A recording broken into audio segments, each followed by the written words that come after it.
Mr. Speaker. Yes. Mr. Speaker, I want to ask the nominee. And I've looked at him very, very keenly, Mr. Speaker, very seriously. Mr. Speaker, the question that's worrying me is that the biggest problem in this country, in terms of when we approve people here and in terms of governance, is the Ministry of Agriculture. There have been problems from the last 5-7 years I was in Parliament, from the previous ministers to the one that we approved here who are 30 cases, plus now the PhD holder who has arrived here. Mr. Speaker, I want this nominee just to prove to this committee how he is going to deal with these cartels and this corruption in agriculture. Because if we were to describe corruption in government in form of a home, the bedroom of corruption in government is Ministry of Agriculture. The rest are sitting rooms, servant quarters, and other small places. And you know, Mr. Speaker, having a PhD and dealing with corruption, having a PhD and dealing with corruption are two different things. So now that's one thing I want him to illustrate, even physically if he can, how he's going to deal, how he's going to deal with corrupt people in that place. But more importantly, Mr. Speaker, how is he going also, because fertilizer is one of the biggest problems when it comes to corruption also. How are you going to work with the industries locally here to develop a fertilizer manufacturing program within the country here so that this issue of importation of fertilizer can end?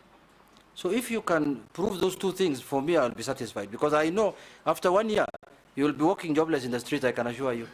I can tell you.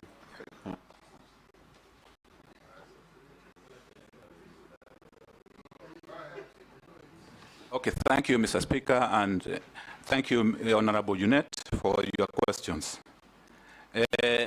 I know dealing with cartels is a big issue, and there are many formats and very many forms. But if I am approved by this House and this committee, I'm saying I'm giving a notice on cartels. Notice that they will be out of business.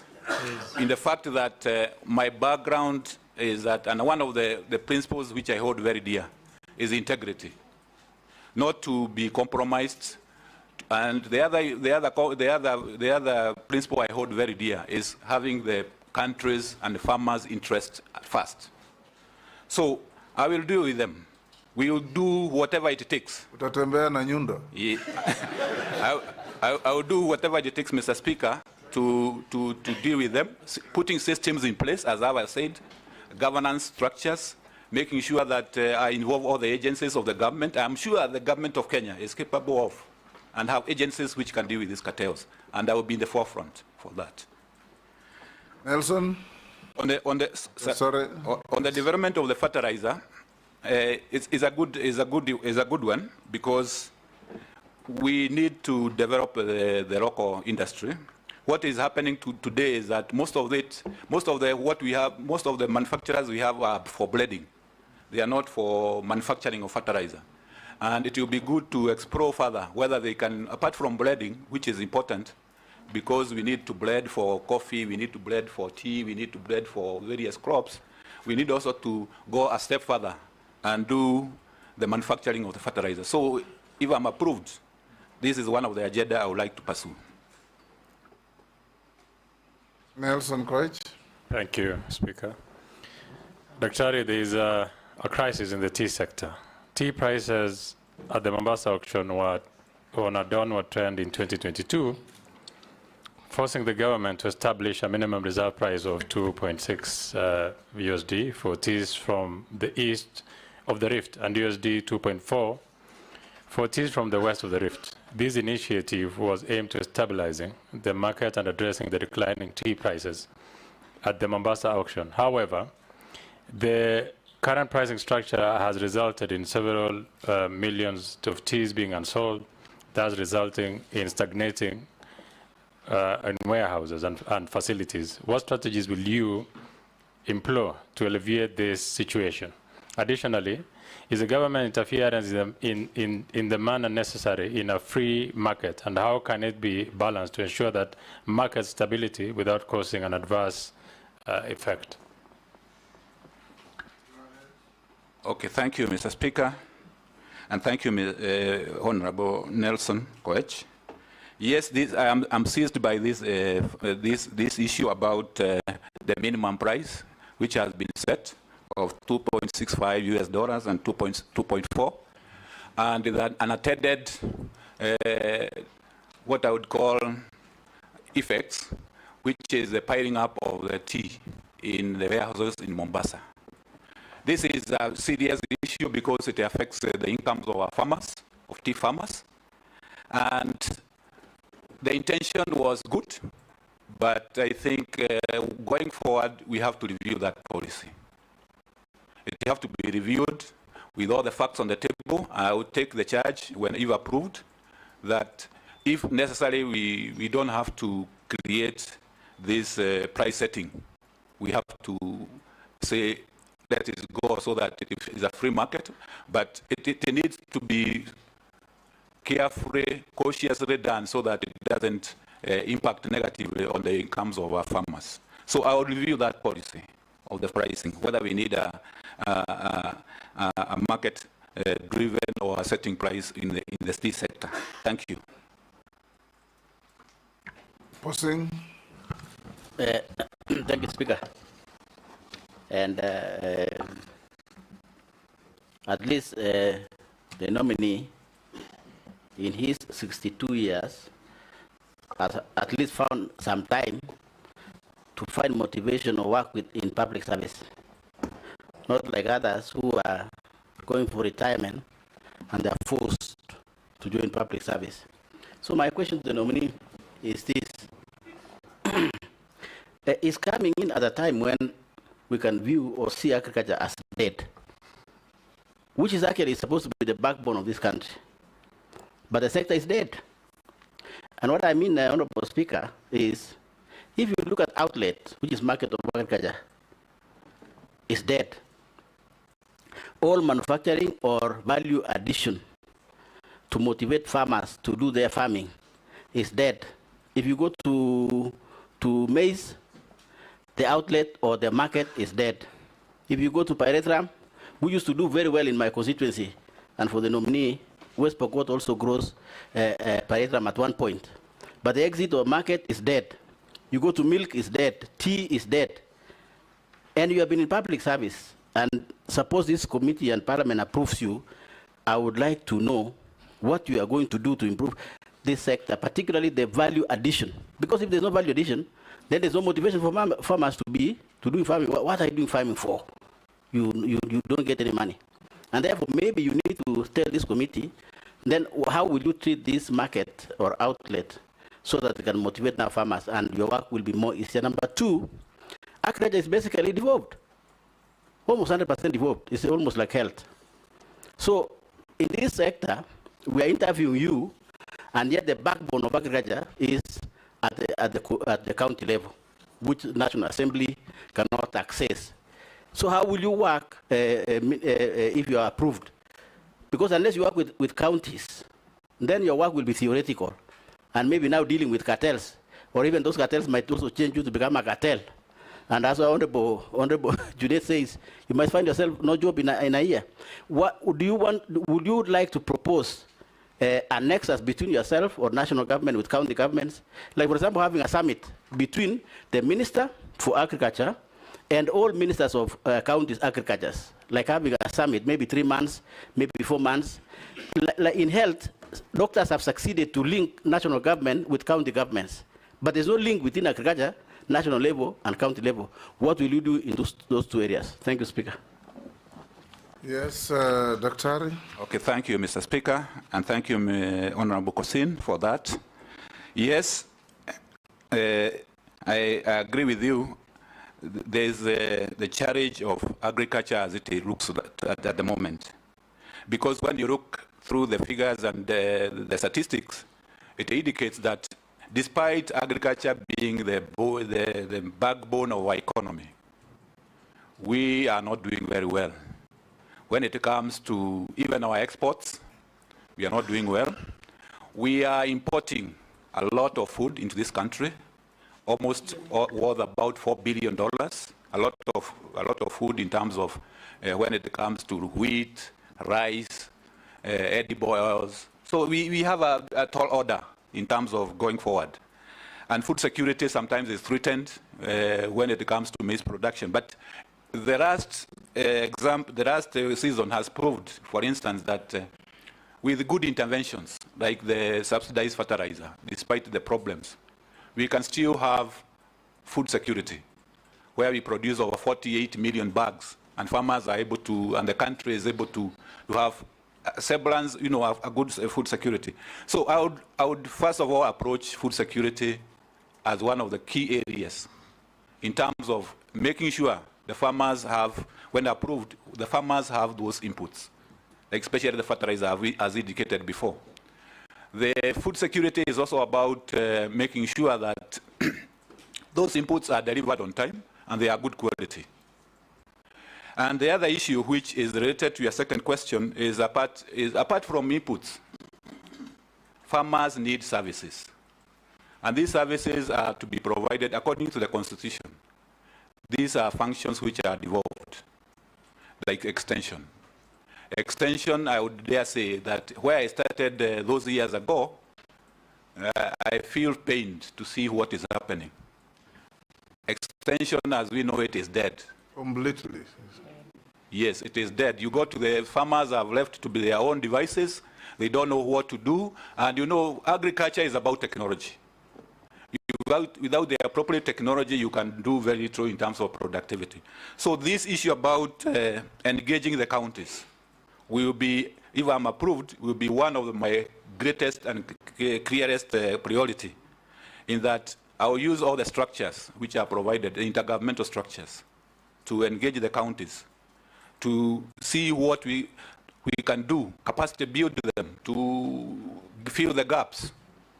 I was also thinking about even what is happening with the health sector, the model where the government, the national government has the health promoters. Can we have agri-promoters working in the counties from national government?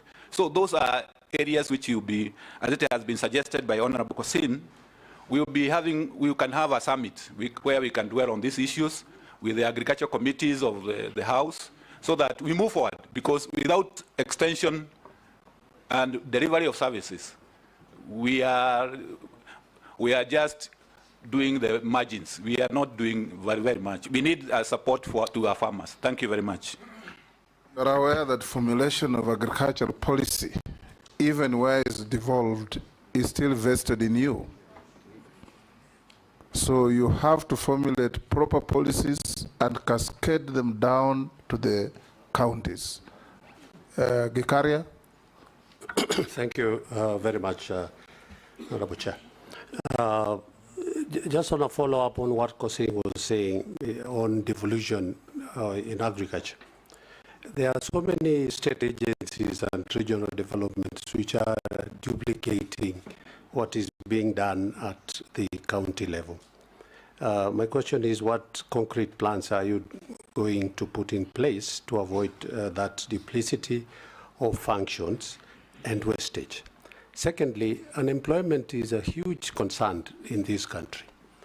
What policies are you intending to bring to the ministry to encourage the young Kenyans to venture into agricultural activity as a form of employment and engagement in terms of to reduce the unemployment aspect in the country? Thank you.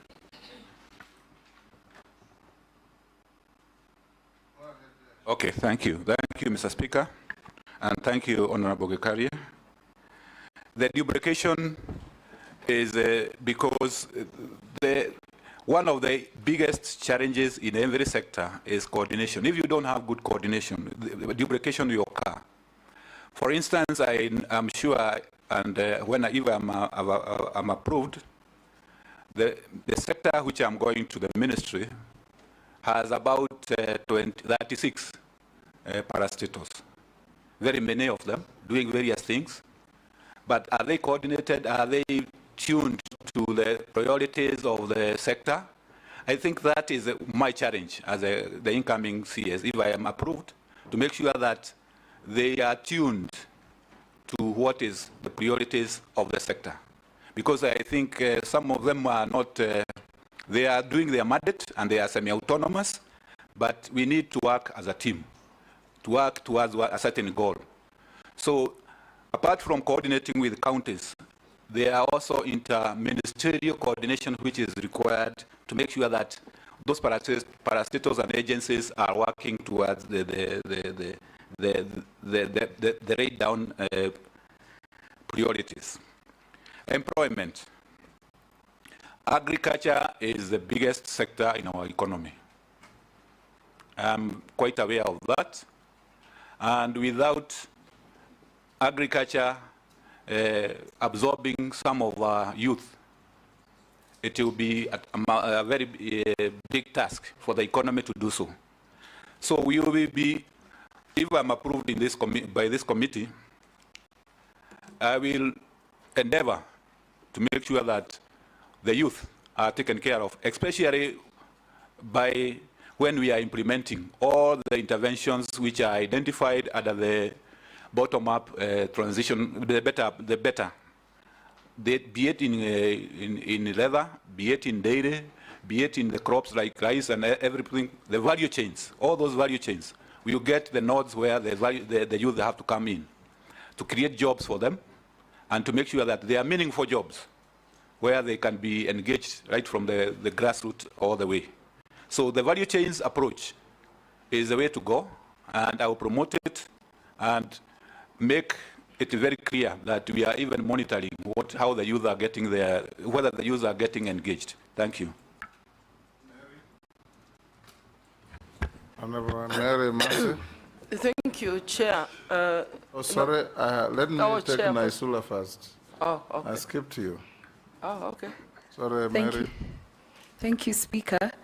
Dr. Karanja, listening to you and the comments that most of my colleagues have raised about agriculture being devolved, and even you saying that the extension services of the counties are dead, it is because the Ministry of Agriculture at the national level, you're also involving yourself in devolved matters than doing your work, which should mostly be policy, and collaborating with the counties to see that those policies are implemented and those extension services are working. Because I do not understand why the county governments are providing seeds, they are doing, they are providing all that to the farmers, but fertilizer, you keep it at Kilimo. Is it a cash cow for the minister, for the PS, for the cartels there? Why are you leaving fertilizer at the national level instead of dealing with matters policy, which is your main core mandate? And when you talk about functions being devolved, resources should then follow those functions so that then the county governments are able to work and not the money remaining here in the capital in Nairobi. The second issue is the issue of livestock farming. We talk about coffee sector reforms, tea sector reforms, even pyrethrum and cotton have a board. Livestock we do not have in this country. People who wake up every morning thinking and implementing issues to do with livestock. Botswana is one of the best countries in livestock farming, implemented by Kenyans. They're the ones who went to do livestock issues in Botswana. So I want to know what you're going to do to see to it that livestock farming is taken seriously. Instead of taxing Kenyans, make money through livestock farming. Lastly, on the livestock bill 2024, what will you do as a cabinet secretary to communicate properly what it is all about, because we are already seeing a lot of things flying right, left, and center? What strategies will you put in place to ensure you communicate to the public efficiently on the livestock bill 2024 and taking their views in? Thank you. Yes, nominee. Okay, thank you, Mr. Speaker. Thank you, Honorable Raisuda. The issue about, yes, interfering with the mandate of the national government and the intergovernmental. I would just like to say that if I'm nominated, approved by this committee, I'm a firm believer in devolution. As I said earlier, if you want sustainable development of agriculture, the counties have to take their role seriously, and they have to work. They have to work. There is no other way. I'm a development economist, and I know that if you don't have structure, institutional framework to support you to do a sustainable development, it will never work. So the counties have to take their mandate. They have to take their roles, give those services. The national government have to take its role of the ministry where I'm going, if I'm approved, the role of policy, the role of regulatory, and also research. Those are the mandates which are to the national government. But the counties have to take that role. And I will do whatever will be in my power to make sure that those delineation and that it becomes very clear. In terms of even fertilizer, that's why I said eventually, gradually, the way to go is to make sure that you decentralize. The procurement should not be done centrally. It should be done with agro dealers. Those are business people who can be able to do procurement, and they do it as part of their business. The government can come in and subsidize and give the vouchers. So I am, as I indicated, and I would like to repeat again, I am a firm believer in that issue about sustainable development through counties. Livestock. Yes, livestock is a very critical area. Is one of the critical areas because if I'm approved, I'll have two state departments: agriculture and livestock. And livestock has a great potential in terms of being able to the livelihoods, especially in ASAL areas. And Honorable Member Isuda is to say that I'm lucky that when I'm coming in, if I come in, there is a livestock bill which has been published, and a livestock policy which has been published. So the livestock bill is trying to cure the lacuna which was there, in that we do not have agencies which are promoting livestock matters in the country. So it will create, for instance, try to regulate what is happening in breeding, animal feeds, which members know that there are a lot of issues with animal feeds, quality and others. Create a livestock marketing board, which will be promoting livestock. A research organization dedicated to livestock, although it is between cattle. And institutes. I was surprised to learn that some of the institutes in livestock, like Haiti, which we know, don't have legal status. They are created by... So the livestock bill is trying to do that. And there are issues which are coming through, I know, misinformation, which you would be dealing with, so that when it comes for the necessary hearings and the public hearing, those issues are dealt with. So I think I will give it a lot of priority, the livestock bill, and so that by the time, maybe by next year, we will have some of these institutions in place. Thank you. Marina. Thank you, Chairman. My question to the nominee. The country has suffered recurrent drought, flooding, as occasioned by climate change. In the process, we've lost a lot of livestock through starvation, millions of livestock. We've also lost crops through flooding. Some are washed away. Even the crops that manage to survive do not perform well because of too much water. My question is, what mitigation measures can you put in place to reduce the loss of livestock during future droughts? What compensation measures or strategies would you be able to put in place? Because we know that we have livestock insurance, at least areas, livestock farmers can be compensated. What about crops, farmers that lose crops What are your thoughts? Secondly, in the agricultural sector, we have so many youths who are trained, degrees in agriculture, even PhD in agriculture, extension officer, trained but jobless, so many of them. I don't know if you're aware of that. And we need to be deliberate in employment creation.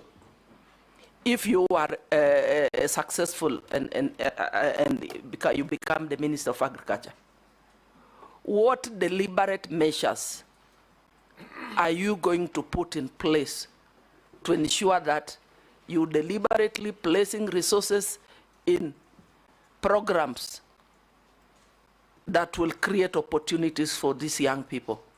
Thank you. Let's take another one. Daud. Thank you, Mr. Speaker, sir. To the nominee, he has mentioned he has been in the coffee sector in the task force. What I would want to put to him is the coffee sector is in turmoil. Prices and theft at the coffee factories are rampant. We need to probably develop new varieties and value addition for coffee. What would be your position on that? Secondly, the Kenya Kwanza government, I believe, they talked about guaranteed minimum returns.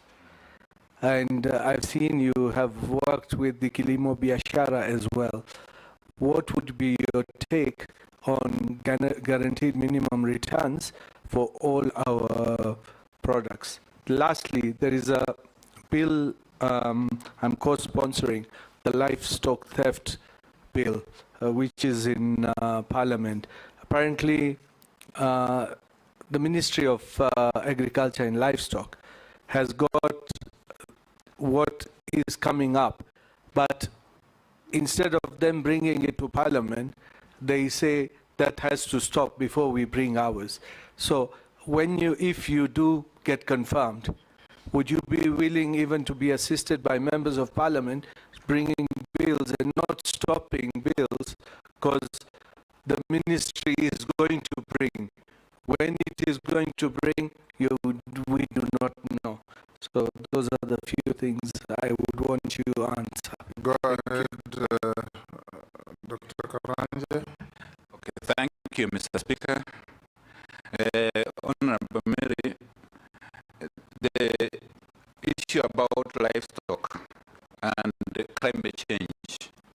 Climate change is a definite threat. So some of these mitigation measures are going to be there, especially to change their lifestyle, so that they adopt measures like pasture conservation. And if approved, I am going to promote programs which you do the adaptation and especially for livestock sector. For crops, it's also the same. We need measures which varieties which are resistant or drought tolerant, varieties which are higher temperature, can withstand higher temperatures. So that, as the docket of research is within my mandate, if approved, I will also emphasize on that. We have also to take, for instance, the Kenya Kwanza agenda of planting trees. That is one area where we need to emphasize, because trees, agroforestry and others, is one of the measures which we can be able to mitigate the effects of the climate change.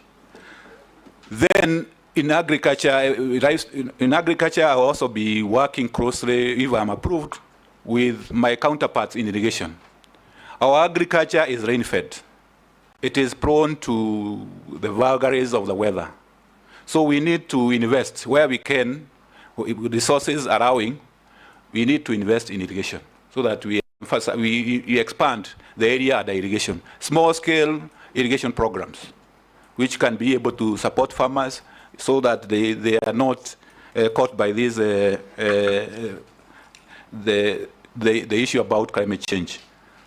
Then I think insurance, at the final end of the day, because this is a risk, we need to emphasize both crop and livestock insurance so that farmers are able to be compensated whenever there is an occurrence of that calamity which occurs. Issue about the youth. I indicated earlier that yes, I'm quite aware of this particular challenge of jobless youth in the country, in the rural areas and everywhere else. And if I'm approved, my undertaking is that, whatever we are doing in all the value chains, the issue about the youth, women, PWDs, people living with disabilities, will be taken care of. Not just taken care of, but we will go out of our way to make sure that and monitor clearly that we are taking care of the youth, the women, and people with disability.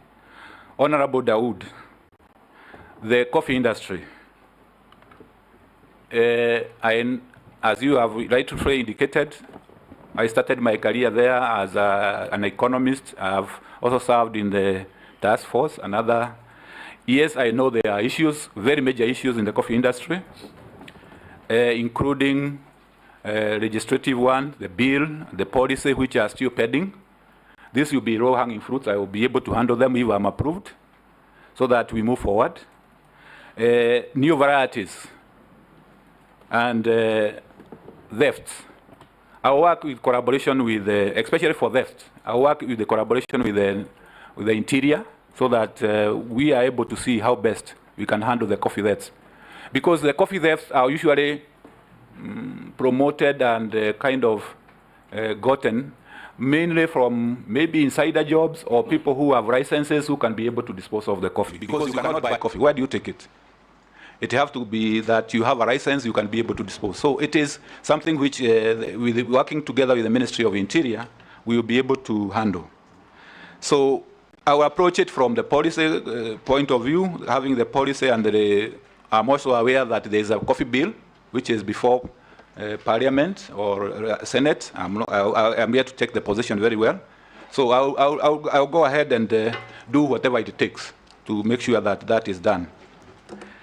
Minimum guaranteed returns for farmers. This was a campaign and Kenya Kwanza in the plan. It needs to be looked into because it involves a lot of, from an economic point of view, it involves a lot of resources. In terms of if you want to guarantee the coffee, tea, you want to guarantee maize, you want. So this one, I would say that if I am approved, I will set up the necessary structures to make sure that I get good professional advice on this particular issue and the best way to go forward. But I know it is very important to our farmers. It was in the plan, the Kenya Kwanza plan, so we have to move forward, but cautiously so that we are not, given our financial situation, that we don't overcommit. The livestock and the bills, I would like to handle it from where you, Honorable Dawood, you said, if I'm approved as a cabinet secretary, working with the National Assembly and Senate and members of the honorable members, whenever a bill, you don't have to oppose a bill because it is coming from another quarter. If it is something which is good, it is bringing something of value on the table, the best approach will be you look and you consult and you do the consultation so that you agree on a common position. You improve on what you have. If it is a bill brought by a private member's motion, you see what is bringing on the table. If the ministry has something else to add, you add. So it is a collaborative effort. I would approach it that way. Ferdinand. Thank you very much. Dr. Karanja, you have promised, and please go by that promise, that if you are actually approved by this House, then of course you're going to put some workable and various interventions in the system to be able to move forward as a sector, agricultural sector. One, I want to ask you, what are you going to do? We have failed. There are some projects you actually failed. Kalana Gulalu is one of them that this house or that the parliament actually put in a lot of efforts, but it is failed. I want you to tell me what you are going to do. Because you are saying the moment we approve you, you're going to get some of the things that have failed. Two, out here, and I think it's a common knowledge, there's a lot of land fragmentation, the cutting land, reducing the workable land.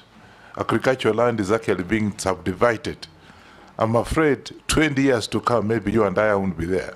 20 years to come, there'll be no land for cultivation in this country. And I think I had a chance to go to some of the places like Denmark, where land is actually put aside.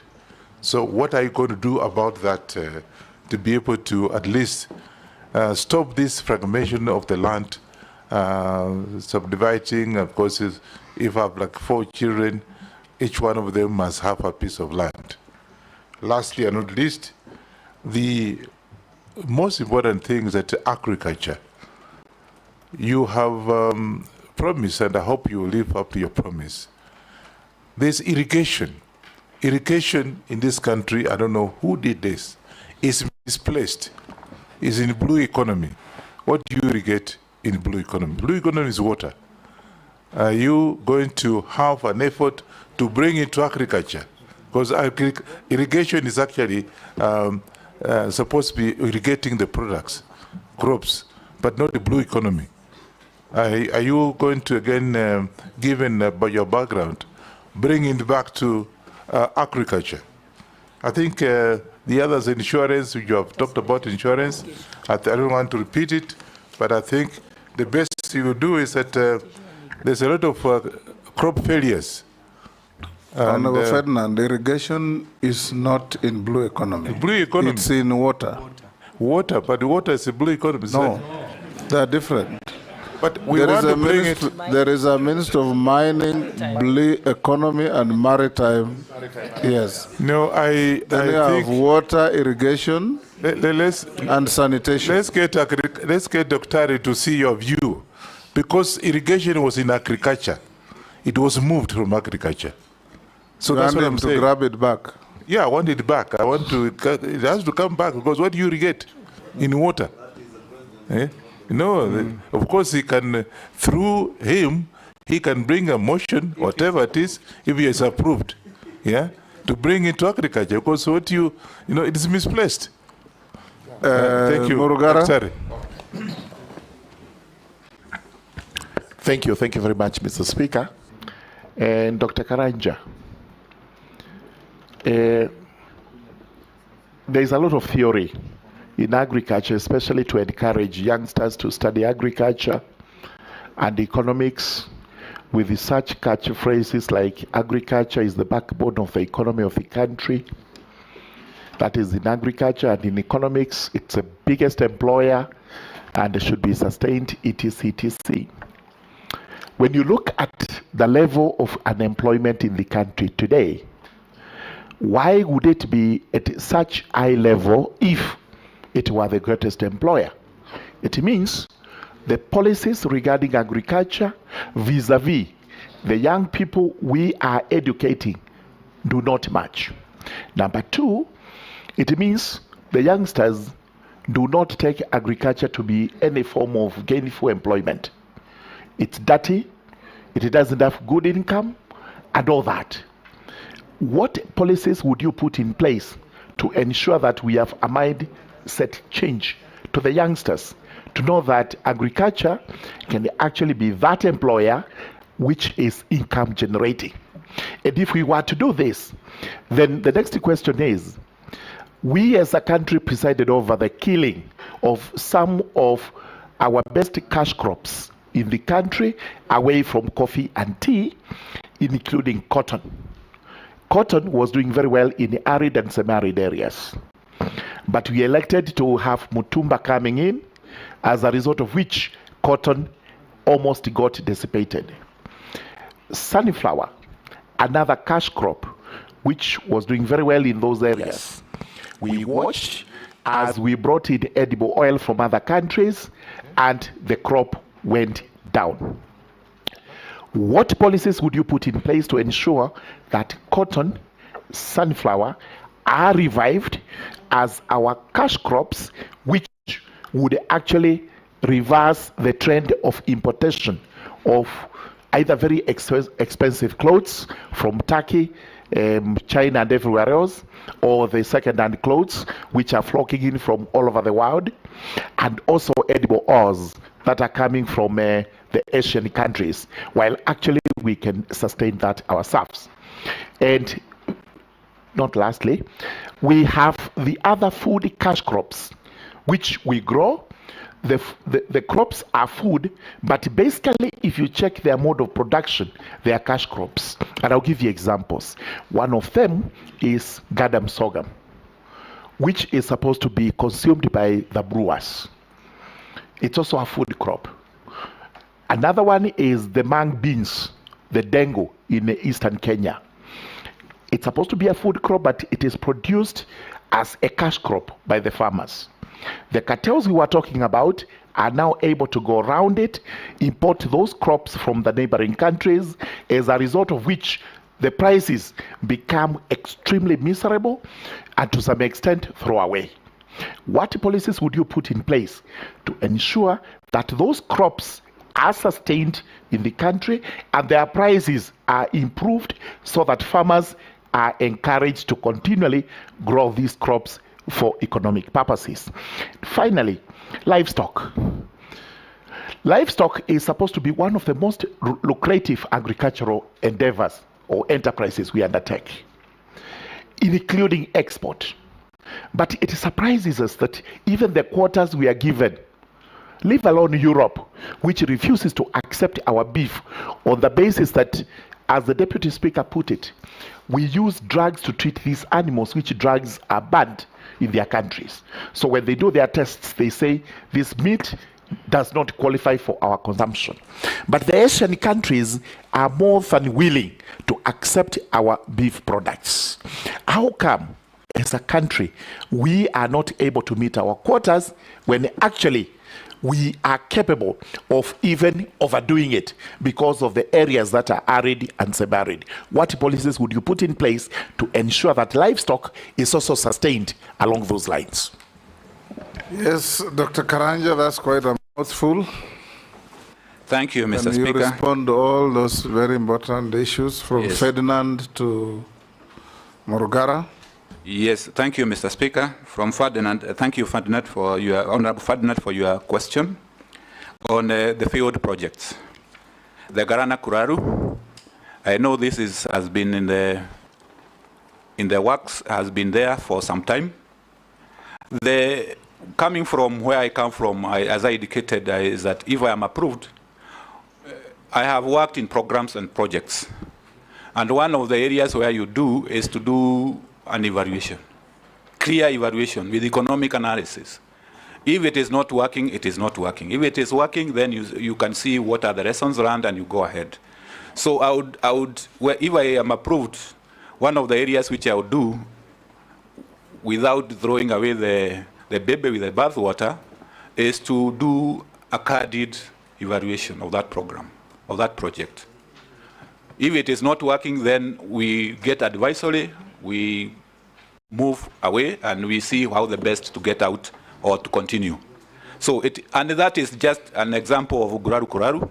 We will do for others, which we feel that they are not delivering, they are not getting value for money. Subdivision of land. I know this is beyond agriculture alone, because yes, agriculture is the biggest user of land in the country. And if I am approved, what I will do is I will engage the sector of land, because we are supposed to have a land use policy, clear land use policy, which delineates areas where you can do agriculture, areas where you can do housing, areas where you can do other things, so that we are able to delineate those areas. So this is a collaborative effort with the sector of land, because I'm sure, and honorable members are aware, we are losing a sizable number, a sizable, a sizable proportion of agricultural land to real estate in Kiambu and other areas.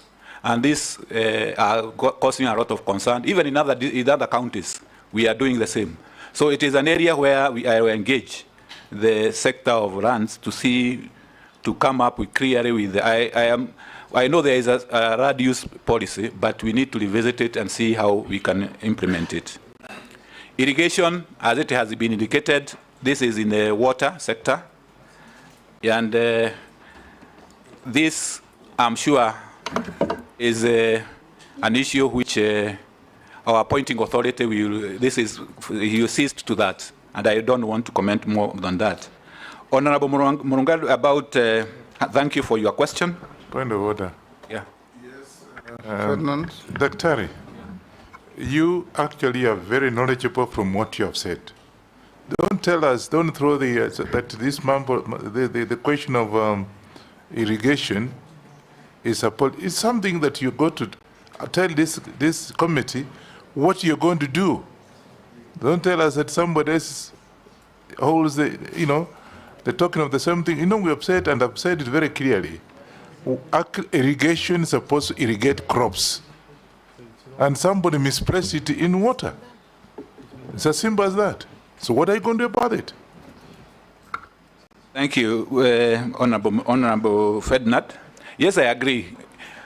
Because irrigation, when you do it, especially the small one, not the big dams, which you have hydros in them, the irrigation we do for small scale is agriculture, actually, most of it. And logically, it is supposed to be in agriculture, so that you manage, because even the technical management of the irrigation scheme, yeah, it is agriculture. The water part is it's just making sure that the water is there. So that is why I'm saying, because coming in as a CS, I would love to have irrigation as one of the dockets, but definitely I need to be guided. It is not your duty to assign departments. Yes. Yes. Yes. Yes. No, but also he uses But, the water. yes. He doesn't Okay. develop the water. If I may continue, Honorable Go on. Honorable Murunga has, thank you for your questions. The issue about the youth and agriculture. Yes, it is quite something which, because you realize that agriculture has been left to the old people. One of the studies which was done by one of the institutes indicated that, for instance, the average age of a coffee farmer is 62 years.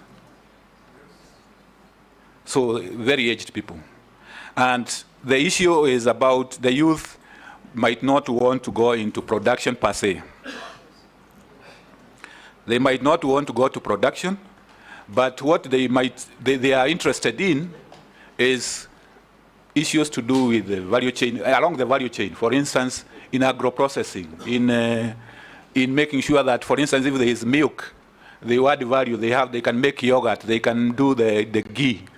So, as indicated earlier, some of the key value chains which has been highlighted and has been prioritized, we will try as much as possible to integrate the issue about the youth. There is also a program, I'm informed, if I come in, and I'll try to scale it up, trying to inculcate, to teach youth about agriculture, right from the secondary schools and primary schools, so that they have the right mindset when they are coming up. Policies, edible oils and imports. As I indicated earlier, we are having a big issue about food imports. We are becoming a country of food imports. Edible oils. I was checking the statistics, and when you look at petroleum and other, edible oils is featuring very highly in terms of imports. So we need, and it's one of the priorities in the BETA, which has been prioritized, especially sunflower. So we will accelerate that program. If I am approved, we will accelerate that program to make sure that the farmers have the necessary planting materials for sunflower. They have the necessary planting materials for other edible oils, canola and others. And the challenge of also making sure that not only they have the planting materials, but also they have the technology to get the oil out of the sunflower. Because it's one thing to plant the sunflower, it's another thing to get the oil out of the sunflower. Cash crop, gadam, sorghum, dengu. Sustainability in the country. Yes, these are particularly good cash crops. Some of them are like dengu, gadam, sorghum. They are a bit drought tolerant, and they are grown in areas where, like Lower Eastern, the form of Lower Eastern, Upper Eastern, and other Kitui and other Machakos and others. They are good, and they are actually very helpful crop because in this era of climate change, they are the ones which are going to be the ones which are going to help the farmers to overcome, adapt to some of this. And if necessary, if I'm approved, if there is any exports or any cartels which are trying to curtail this, we will do the necessary legal, maybe the rules and the registration, the raw rules, to make sure that if there is anything to be curtailed, to control that market, so that they remain in the country, they are available for the country. Like I know gadam sorghum is used for brewing, so they should be able to get access to that and dengu, so that it's not exported. So I'll rely on, as the CS, the mandate I'm given, if I'm approved, by the various registrations like the crop lags, to make sure that this happens. Yes, livestock is a major one. And we are surprising, honorable members, is that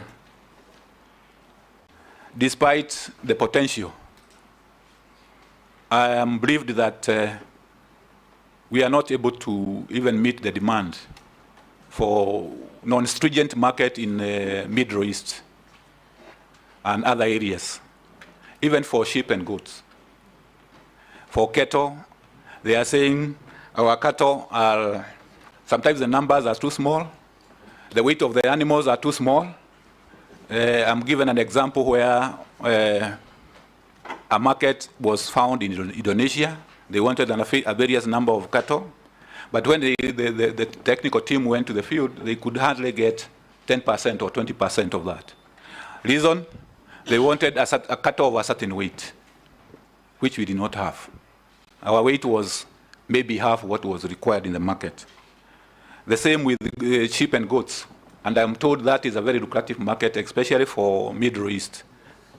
So one of the areas we are, if I'm approved, is to look at our breeds.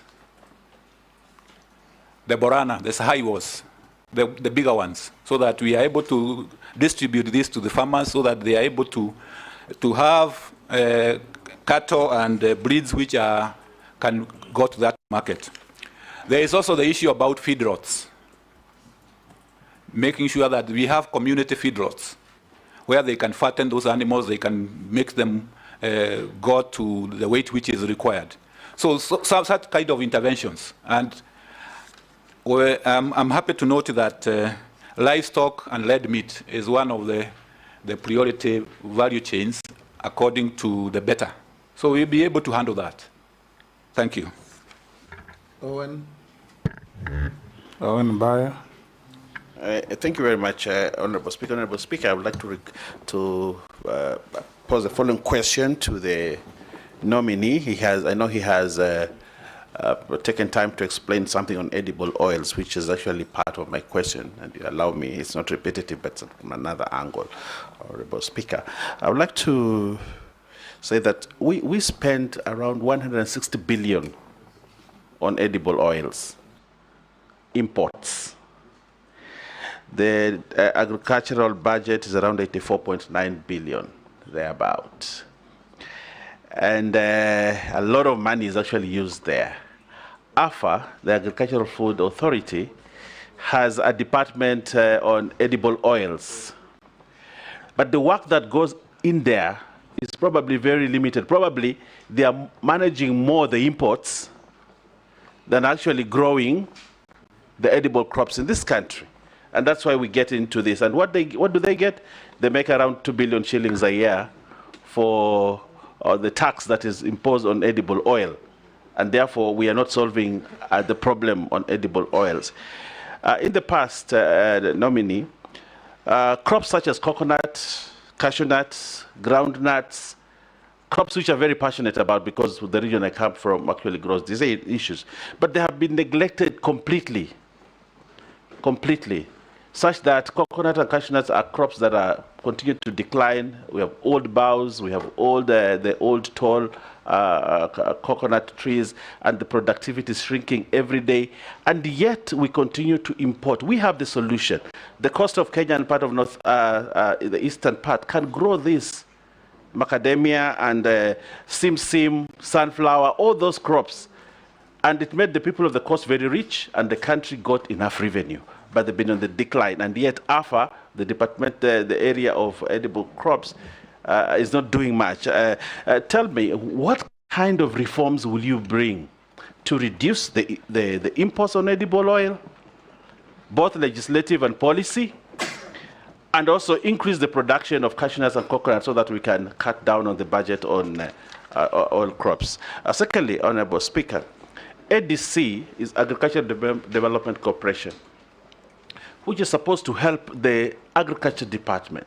And one of the things that ADC did was to have enough land set aside. I had the question on now we are moving to settlement, and but ADC has swathes of land. But what has happened for many years, there has not been any protection on these. They've been divided, they've been given out. I know even the ADC in Malindi, they have a huge farm in Malindi, but now they're actually renting their own farm because people grabbed it. Now the land they own, they are actually paying rent on. In terms of policy and legislation, what are you going to do to protect ADC and actually spur the productivity of ADC to ensure that as a country we still anchor ourselves in agriculture, and from agriculture to manufacturing and to jobs? I thank you. Robert. Thank you, Mr. Speaker. The nominee has come out as very brave because there's one answer he gave. I was very impressed when you said that you're willing to even advise in correcting the mess in state departments in the ministry. When you said that you feel that irrigation is misplaced and you will fight for it, that means you're a brave man. Now, I want to just point out two things. One which was raised by Honorable Naisula on the issue of Botswana, which actually exports 95% of its beef products to countries like Norway and the United Arab Emirates. And what he said is what I want to confirm, that actually they have a Botswana Meat Commission, which was borrowed heavily and fashioned after Kenya Meat Commission. But years later, while theirs is thriving, Kenya's KMC is actually now in the hands of the military. So I don't know, what would you do? Because as a brave person, you must be able to make very serious and tough decisions to bring back that livestock sector to what it should be.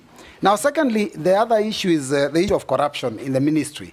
From NCPB and those state departments within the ministry, there's a lot of there's rampant corruption. In fact, I will tell you that at one time, just recently, Kenyans were treated to a circus of the sale of funny product in the name of fertilizer, and the parliament was actually seized of the matter and tried to handle it. Now, there's a gentleman who was my neighbor. This is a real story.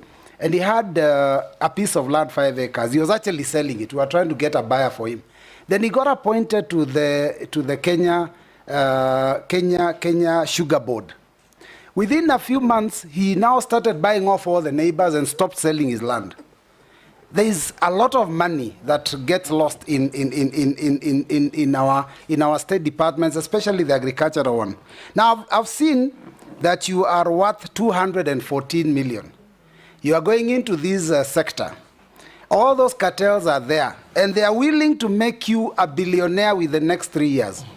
Are you going to be able to resist, Bwana Nominee? Thank you, Chair. Yes, Dr. Karanje. Yeah, thank you, Mr. Speaker. Will they make you a billionaire or you are a billionaire already?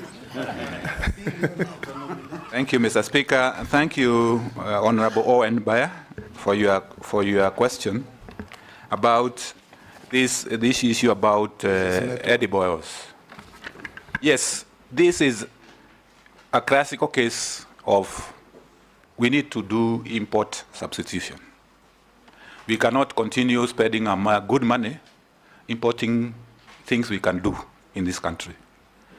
As I indicated earlier, the edible oils is one of the key priorities in BETTER. And if approved, I have no other alternative but to work day and night to make sure that we reduce the import bill, especially on edible oils, be it on sunflower, coconut, and cashew nuts.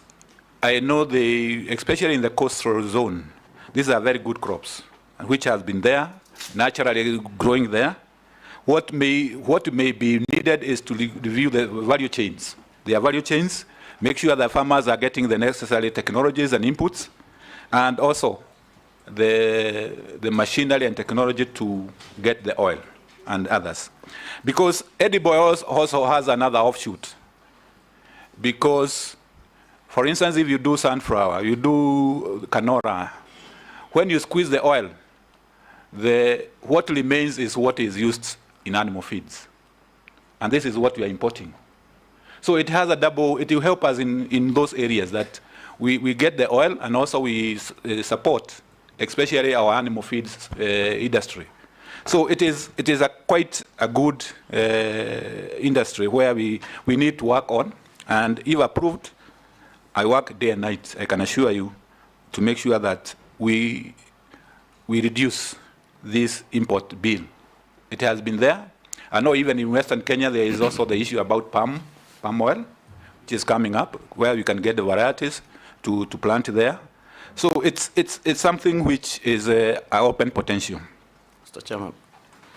Yes, maybe just a quick supplementary, because I hear what the nominee is saying, especially in terms of edible oils and the value chain around the production and growth and production of edible oils. And I'm just wondering, because the nominee lives in this country, and he knows what has happened to the finance bill of this year. Part of the proposals that were in the finance bill sought to do exactly what you are saying, to protect the local industry in terms of local farmers who are growing sunflower, canola, and the other inputs for edible oils. And we sought to increase excise and import duty on imported edible oils so that we protect these local farmers and grow our own local industry for the production of edible oils, to do exactly what you are saying. Now, my question is, considering that Kenyans have told us they do not want us to increase import duty or excise duty on imported products, what other measures would you take or what non-tariff interventions would you have to ensure that we protect these local farmers, grow our own local industries, and at the same time do what Kenyans are asking us, not to increase access on the imported products? Or when you speak about import substitution, my understanding of import substitution, and I'm certain being a development economist, you know import substitution will mean that we produce locally. Are there innovative ways that you would work on, or would you now try to convince Kenyans that import substitution will entail levying some taxes on imported finished products to protect our local industries and create jobs for our young people in this country? As you said, our young people are interested in jobs around the value addition in agriculture, not necessarily in production of agricultural products. But there are also many young Kenyans who are in agricultural production, and a few who have interest in value addition. But what would you tell Kenyans in terms of import substitution and tax on imports? Thank you for the intervention, Majority Leader. I think this is sometimes, Mr. Speaker, sir, is that there comes a time a nation has to choose what you have to do. I agree, there's a sentiment that we don't have to tax more, but when you are putting barriers in order for you to create an enabling environment for our farmers to be able to do this, and also create jobs, because if we edible oils, as I have said, you get apart from production, you get to have technology to mill these edible oils, get the oil, purify the oil. That creates a lot of jobs. It creates a lot of jobs in livestock sector and other areas. So I would go both ways. Try to, if I'm approved, try to get interventions which you help the farmers do whatever they are supposed to do. For instance, subsidizing some of the inputs so that they are able to grow more and develop the necessary technologies and adopt the necessary technologies. But I would also like to convince Kenyans that this is something which we need to do. Get those taxes, create some barriers so that our industry, especially for oil, these imports, substitution, we get it right. Because we should not be, every import is a job exported. So we need also to have, we cannot have our cake and eat it at the same time. Speaker, before the nominee moves to my next question on ADC, yes. Don't you think that the problem why everybody wants to import edible oil is because there are cartels that make a lot of money? That, you know, if you create an enabling environment to generate edible oil locally, you're actually killing other people's businesses. Companies, you know, we used to have a lot, the Shah companies that used to do a lot of manufacturing of edible oil in the country. We have a company in Mombasa. You know, they're closing down because there are cartels in this country that are hell-bent to ensure that they continue to import edible oil because it's big money. Okay, so how are you going to, I know you've come out very strong. We would like your commitment on how you're also going to fight cartels in the edible oil sector. Yes, Junet, what's your point of order? Mr. Speaker, we need to contextualize this issue of palm oil properly. I wanted to ask the nominee that as we speak now, close to 90% of Kenyans use products of palm oil, imported palm oil, as cooking oil. 90% as we speak now. Now, we can only get rid of it when we develop the other products, the sunflower and what is the other thing? Canola and other things. But now, until that is grown and developed, you can't stop, because if you levy taxes on the palm oil now because of, you're saying, quote-unquote cartels, then cooking oil will become very expensive because the sunflower and the canola are not ready now to take over. So you can only develop that other side. When it is ready is when now you switch from the palm oil to that. But if you say they are cartels, those are stories in the street. Order. Answer the questions. This is not a debate between members. Yes. Yes, thank you, Mr. Speaker. Thank you, honorable members, Junet and Owen, for your interventions. I think there is a question pending on ADC. Yes. And the dismantling cartels. Yes. Yes. Okay. Thank you, Mr. Speaker. I think this shows you the robustness of this debate, that we need to deal with the two sides. And I agree 100% with what Honorable Junet is saying, that we need, in terms of timing, we need to, when we are phasing out the imports, we are coming in with strongly on the locally. So that is a matter of timing. That is a matter of timing, but we need to yeah. Thank you. So I think that's one issue which I would definitely, if I'm approved, I would look at it and see the switching the timing. If I go back to Honorable Baya, there was issue about ADC. ADC used to be a very prime parastatal government agency, where we used to get even the planting materials. We used to get, for instance, even livestock Mutara Ranch, the rest, but it has gone down. I don't know, I will have to, when I get, if I get approval, I have to make sure that I visit them, I know what is ailing them. And the issue is, what role should they play in this dispensation which we are in? For instance, we know that we need a lot of planting materials, we need a lot of, like we are talking about livestock breeds, the Sahiwas, the Borans. What role can they play in that, aligning themselves to that priority in the sector? So that is, when I come in, or if I'm approved, is some of the areas which I would like to pursue quickly, because I am sure they have the capacity. They need only to go through what they need to do. Honorable Bayer, thank you for your question. And one of them is,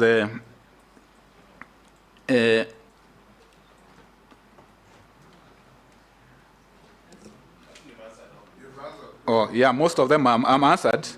Yes. Whether I can resist, whether they will be able to make me a billionaire. I come, Mr. Speaker and honorable members, I come from a point of one of my clear areas which I am saying is non-negotiable is that is issues to do with accountability and being able to stand for what is public good. And I think that, to me, will be uncompromised. I'll pray to God that I will not vacate that principle. Yeah, because I need divine intervention. I know it's not easy. You should start with your will to resist before God helps you. Yes. I'm wondering, because he's saying he's going to pray. Are you going to pray so that you are not a billionaire? Because the question was, are you going to resist those cartels? You will pray to God to give him courage to resist. Yeah, Mr. Yes, Mule. Yeah. Yes. Thank you very much, Mr. Speaker. Dr. Karanja, I have no doubt in my mind you know exactly what entails in the entire agriculture and livestock sector. And as members of parliament, we are here to hear you and your suitability. And I know we are live to the entire public, and quite a number of Kenyans are watching. And I want to get a feedback after this from the Mamamboga, the tea farmer, the coffee farmer, the sugar farmer, whereby you tell them on their face on the actual policies you are going to do. And I'll give you two scenarios. The first scenario is that we have a crisis at the tea sector, whereby 32 billion shillings worth of tea is unsold at the Mombasa auction, whereby it will enter and hamper the payouts to the farmers at the tea sector. As we speak, the Mamamboga at the market right now, who expect to get tomatoes from the local farmers and come and resell to make little money, the entire market as we speak today, Korokosho, Kibera, Kamukunji, any market, it's flooded with tomatoes. It's flooded with skumawiki. It's flooded with onions. It's flooded with cabbage from within the country and our neighbors.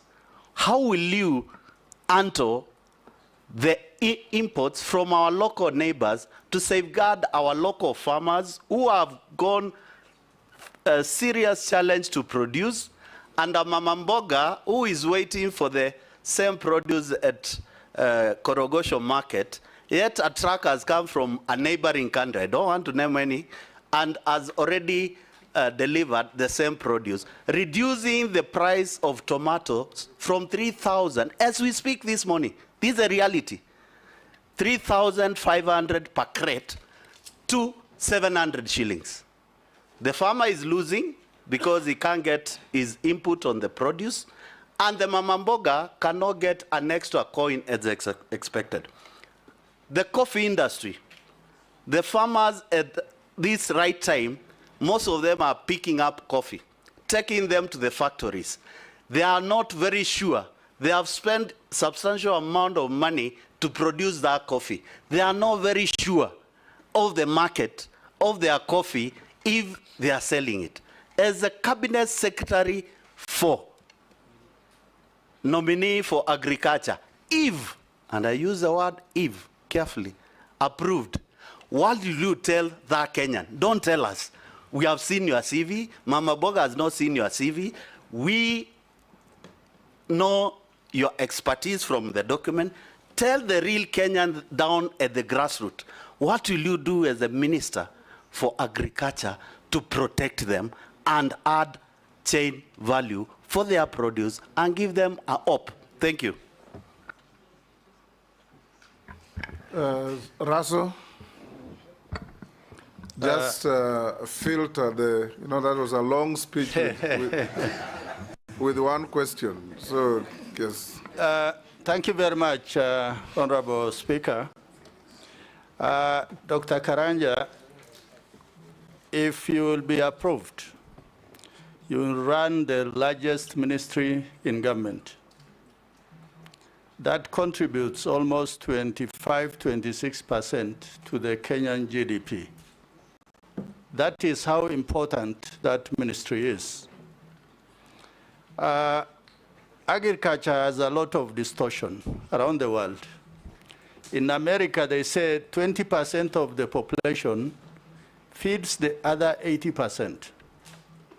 While in Kenya, they say that 20% is the land that is actually productive, while 80% is not useless, but a land that is there.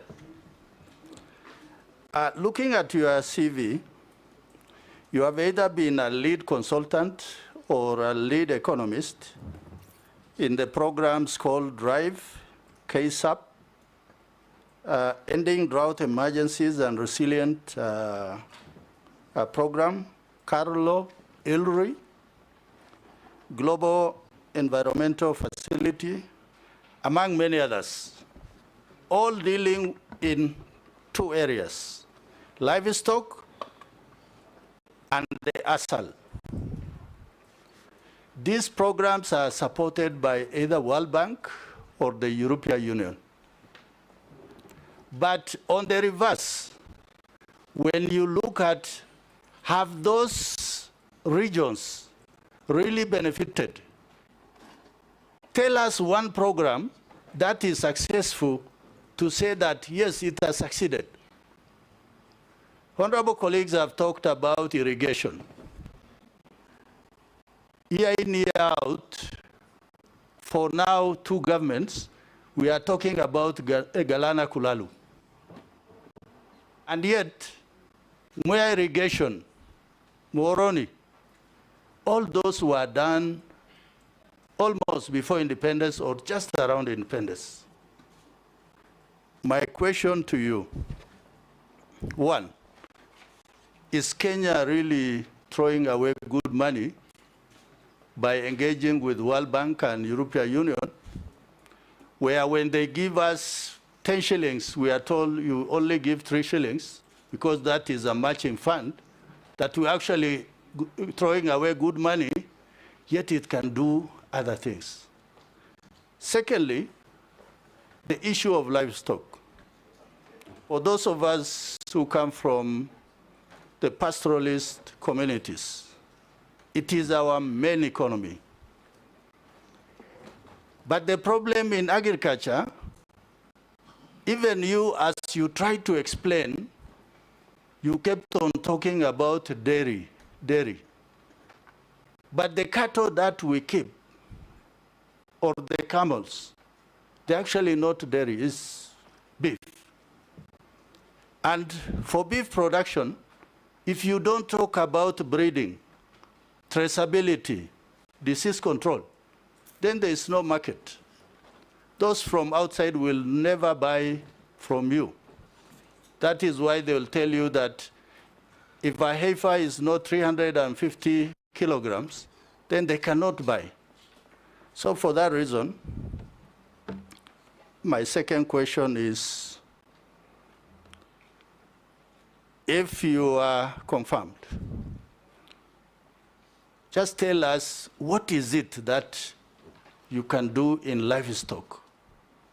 Because livestock, in 25% of agriculture, livestock actually contributes almost 9%.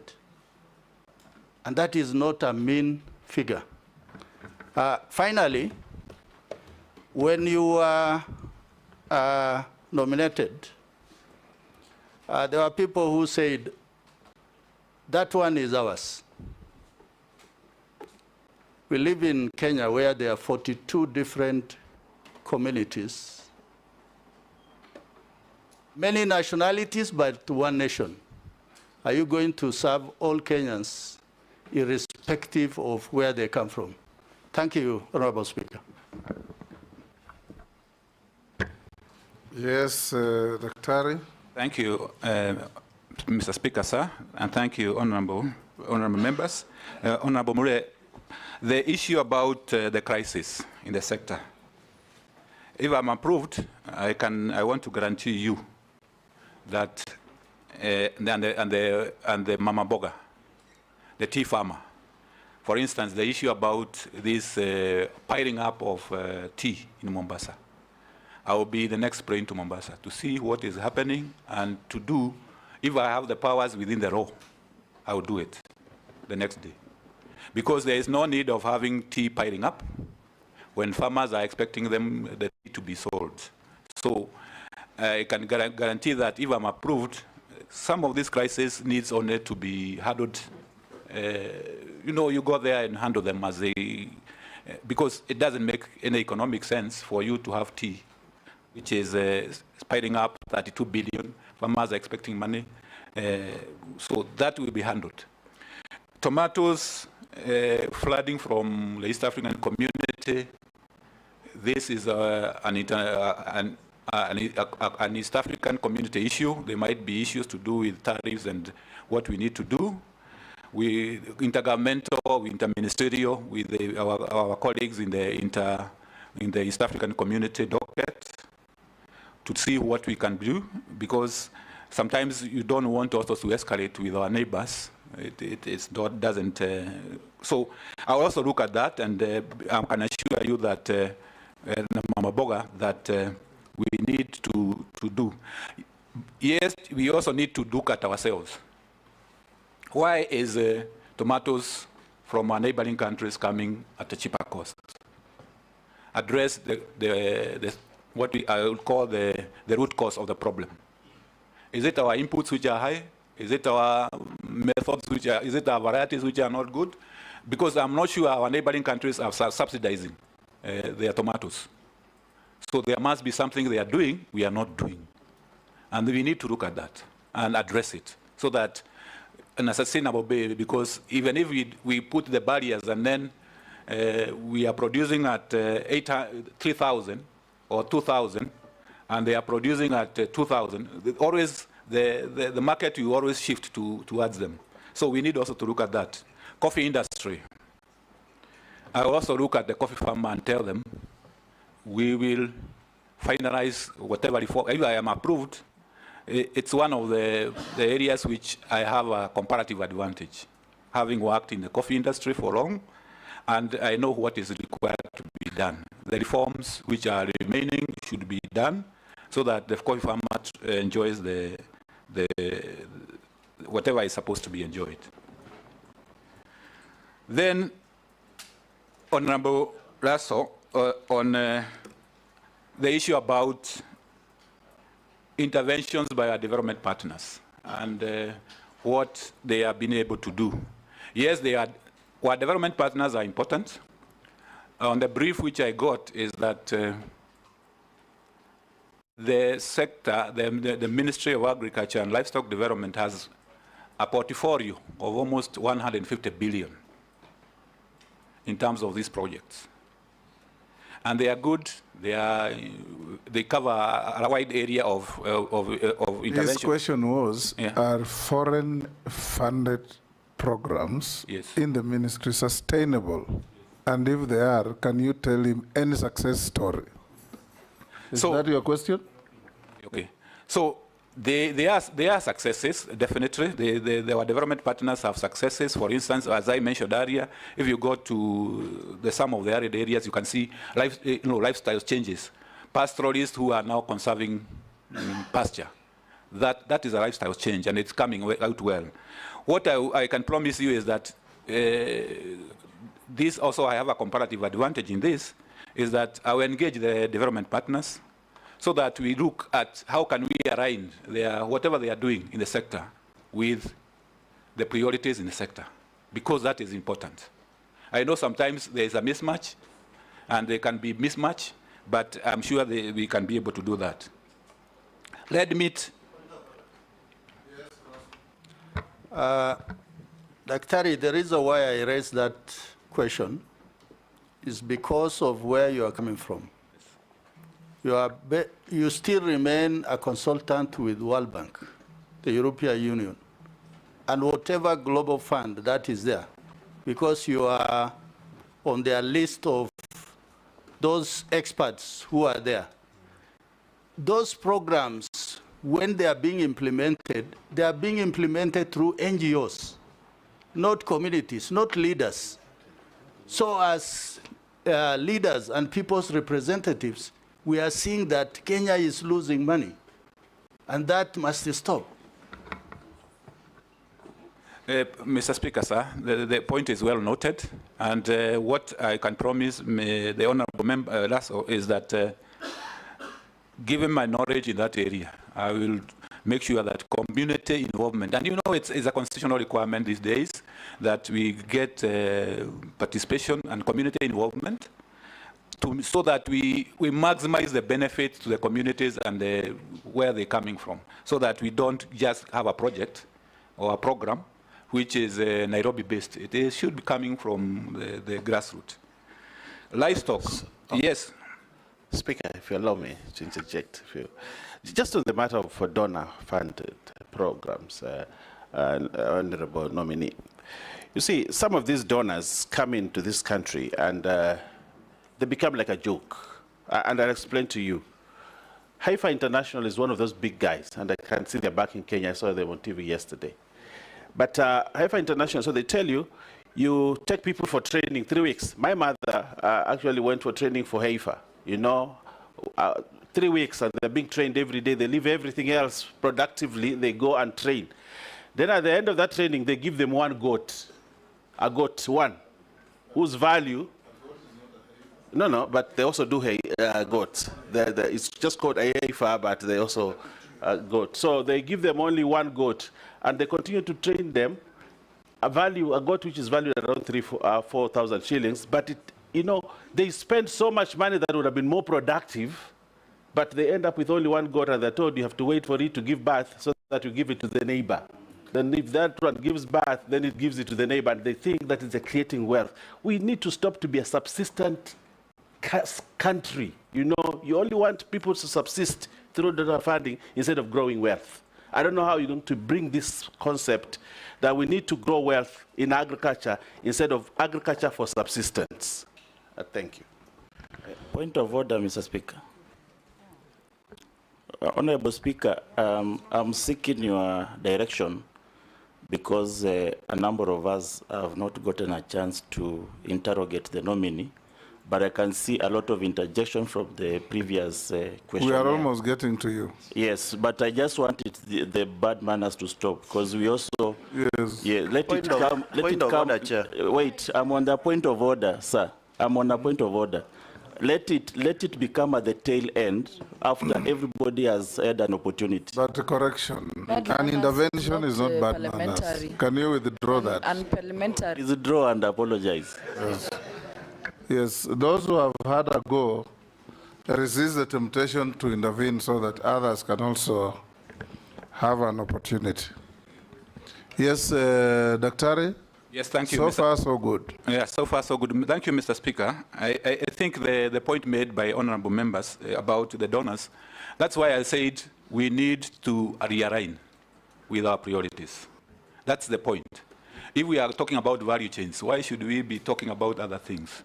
So I think that is, and if I am approved, is one of the areas which we will engage our development partners so that we align with our priorities, the government priorities and community priorities, so that we move forward. Livestock, beef. Honorable Asso talked about livestock and red meat. Yes, these are very important.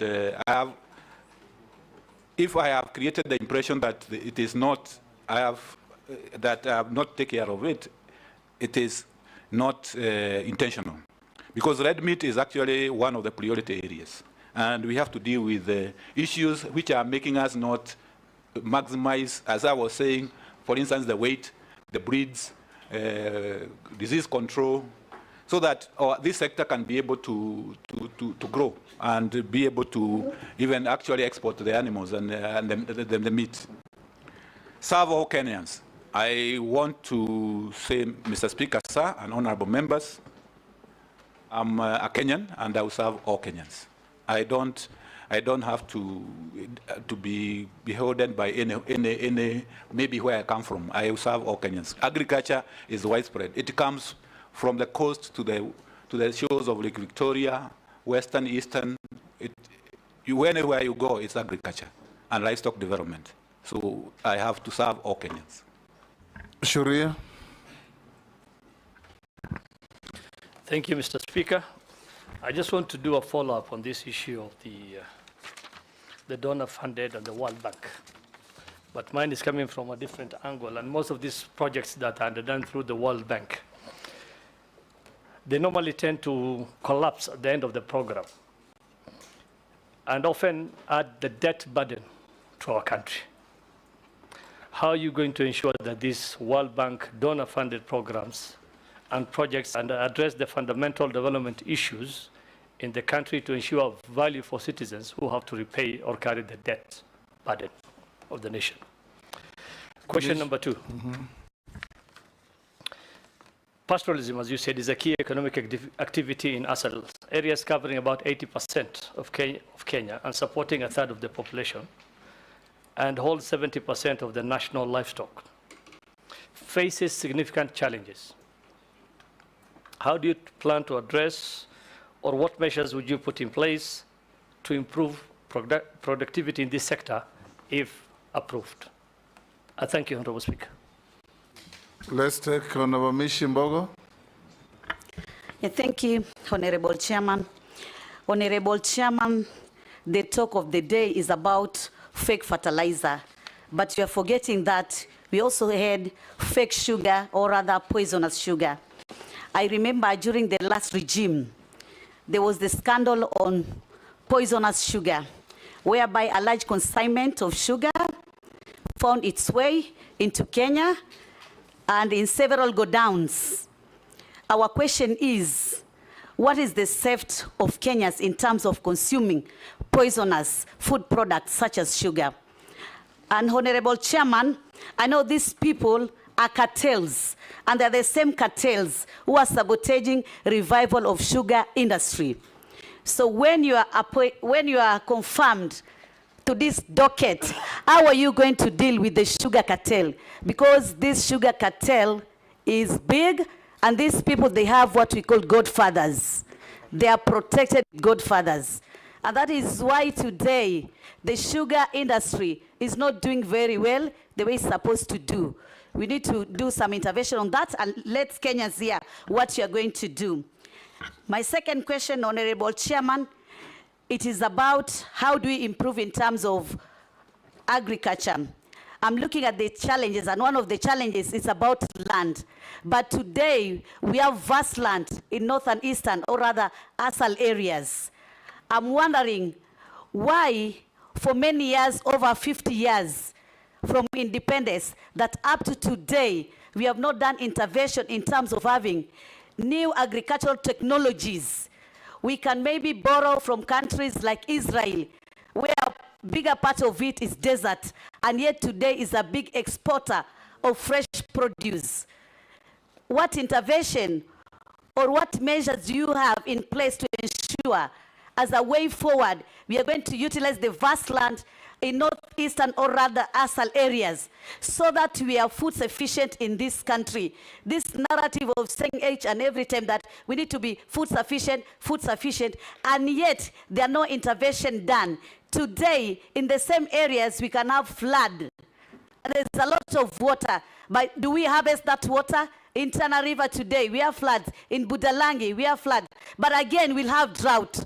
So how are we balancing that to ensure that we are food sufficient in this country? I thank you, Honorable Chairman. Yes, Mukami. Thank you, Chair. Our nominee, my question is regarding new KCC. We have a serious issues in new KCC because the government has been pumping billions of money, and yet the company is not able to sustain itself. If you compare new KCC with Wakulima Dairy in Nyeri or Githunguri Dairy, they are able to pay their farmers within a month. But new KCC, the farmers normally get their payment after 120 days. Like this financial year, the new KCC has made a loss of 1.4 billion. So I want to know, if you happen to get this chance, what are you going to do to make sure that the government is getting value of money? Thank you. Yes, Dr. can you answer those? Yes, thank you, Mr. Speaker, sir. Thank you, Honorable Surrey. Donor funding. I think the big issue here is about sustainability, because when they come, the donor, the World Bank, and other donors come and they do a project, then they leave, then you are left with no sustainability. And one of the reasons why there is no sustainability is because how can you ensure sustainability? If you ask, I'll do that. I would say that one is to have institutions and empowerment of institutions, especially the communities. For instance, you do a water project, an irrigation project. If you don't empower the community to take care of that irrigation project, it will collapse. It will collapse. So we need to inculcate the issue about community participation so that communities are able to participate. Counties are the custodians of communities, especially down there. But most of the time you find a project which comes and the county is not quite engaged. So if I get the nomination, is to ensure that all programs which are coming and being designed, they have sustainability becomes a key plank of them. How do they sustain whatever they are doing? Be it because one of the sustainability is to ensure that whatever you are doing can be economically viable, that you can continue. But the others is to the communities, is through counties. Make sure that the counties and the communities have the capacity to take care of what has been invested on.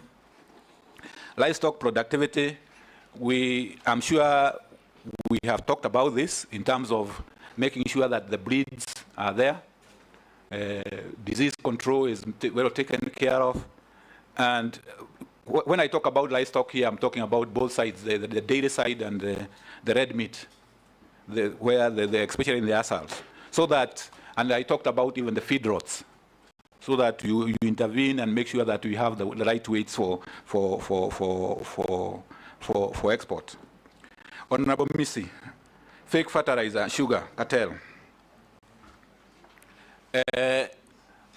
When you look at the sugar industry, it has been we have a deficit of sugar, and that's why the problem starts.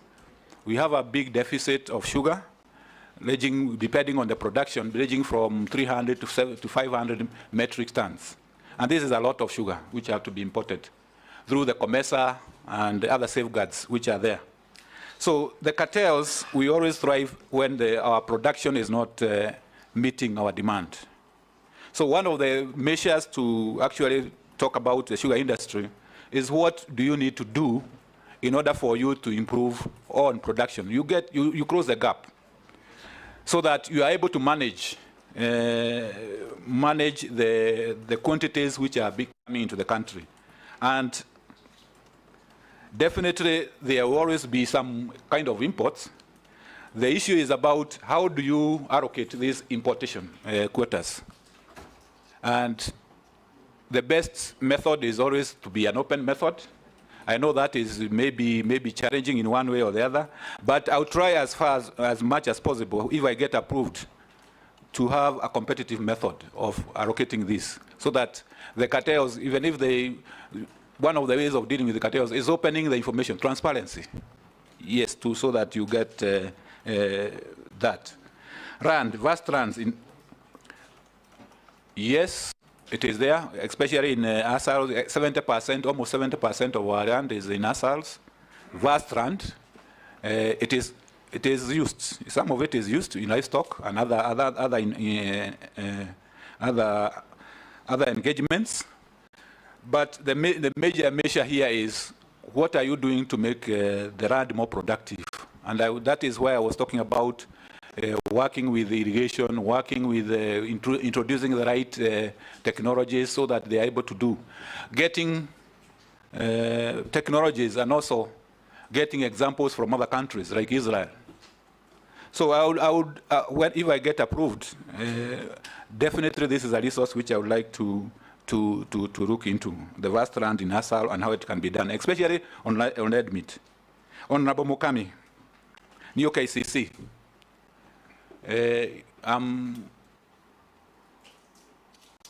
New KCC happened to be in cooperatives, because it's a cooperative, and what I can say, it affects agriculture because the farmers are dairy farmers.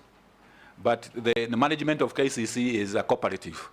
So what I can say is that I engage, and very severely on that, with my counterpart in cooperatives to look at ways of making sure those issues, management issues, are sorted out, especially farmer payments, because you cannot have payments which are delayed for 6 months, while others are getting, like Wakulima and Kidongoli and others are paying on time. So this is one of the interministerial collaboration which I have to seek if I get approved.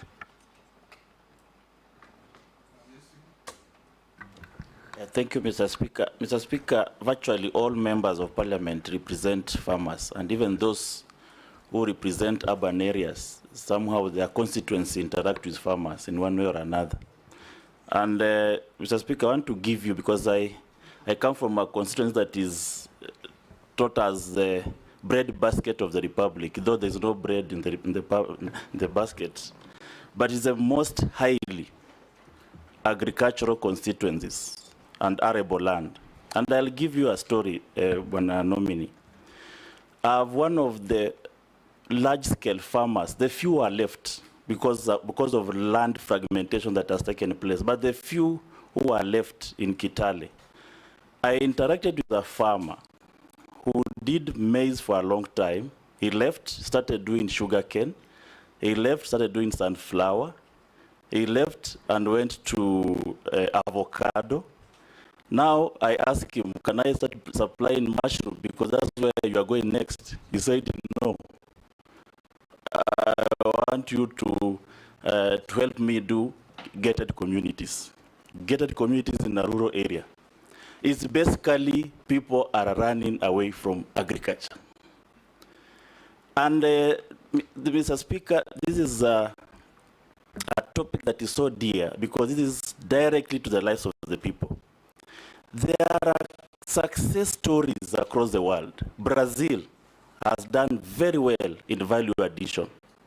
India, Indonesia, this product called Indomie that is all over the country. Indomie is an Indonesian product, and it's from agricultural products. Do you have a success story that you are going to use to revitalize this ministry? Because it cannot just be stories around. Can you say, this has happened here, and this is how I want to interlink with our country? And then lastly, Speaker, and I hate to repeat, but allow me to repeat on this issue of cartels, because where cartels in agriculture has been misunderstood to mean that there are people you walk in the Ministry of Agriculture and they start firing them. No, It is a convoluted system. In fact, you may find the cartels in agriculture, they're not even Kenyans.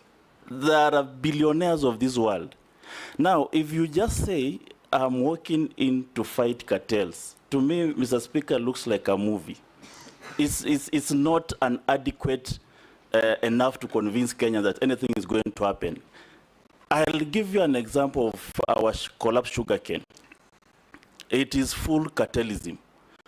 If we sit here and ask you that if after 100 days of you being in office, are we going to see smoke bellowing out of Mumia sugar, out of Zoya sugar?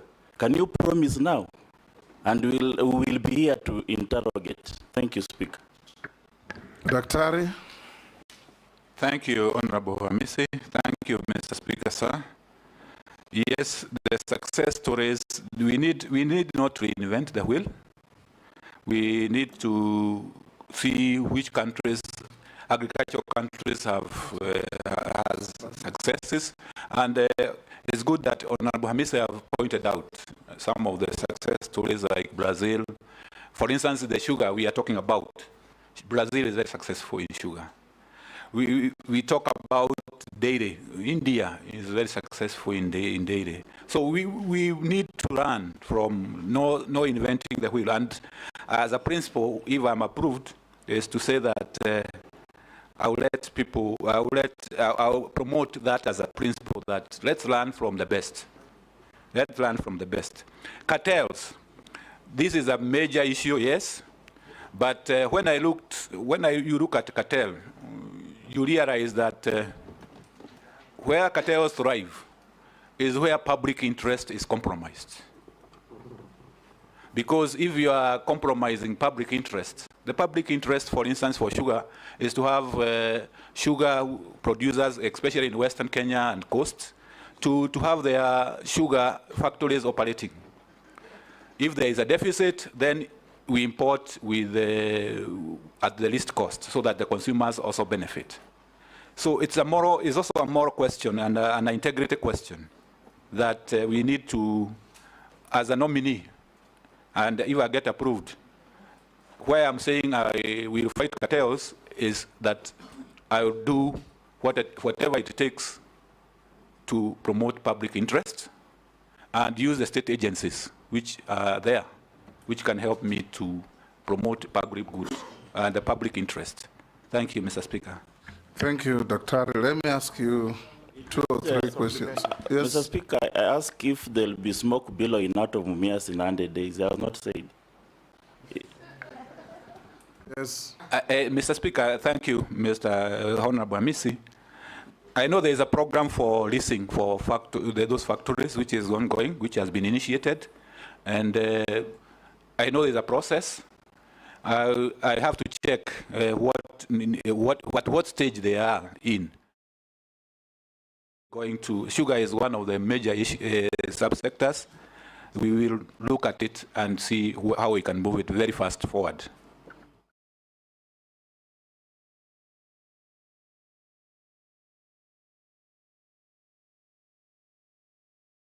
They are requesting and they are asking to hear from you as a cabinet for agriculture.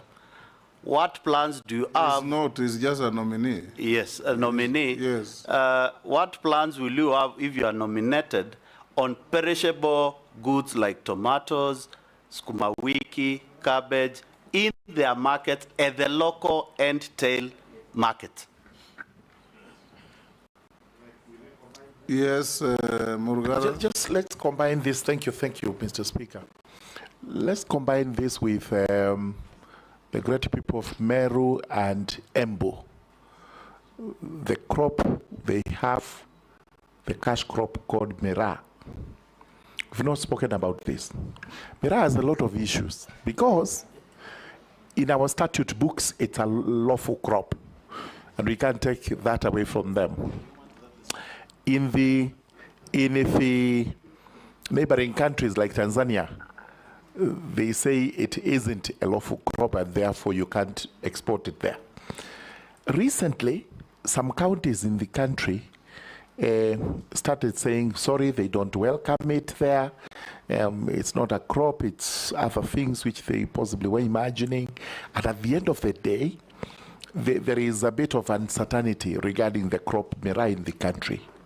Now, what policies would you put in place to ensure that at least in the country, miraa, which is miraa and muguka, which is a lawful crop, does not suffer the consequences it suffered recently?